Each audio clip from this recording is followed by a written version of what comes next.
కవిత పేరు పోయేటిక్గా ఉంటుంది కానీ మనిషి మాత్రం పక్కా ప్రాక్టికల్. విజయ్, నాకు నువ్వు తెలుసు, కానీ నీ గురించి తెలీదు. బాగా మాట్లాడతావు కానీ నిజం మాట్లాడతావో లేదో తెలీదు. చూడటానికి కూల్గానే ఉంటావు కానీ కోపం వస్తే ఎలా ఉంటావో తెలీదు. లైఫ్లో నీ ప్రయారిటీస్ ఏంటో తెలీదు, నాకెంత ప్రయారిటీ ఇస్తావో తెలీదు. నీ ఇష్టాలేంటో ఇంట్రెస్ట్లేంటో అసలేమీ తెలీదు.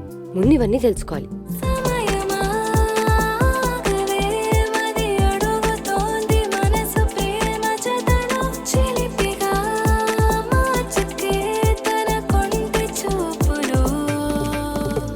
అంతా బాగానే ఉంది కదా, మరి ఇంకేంటి ప్రాబ్లం?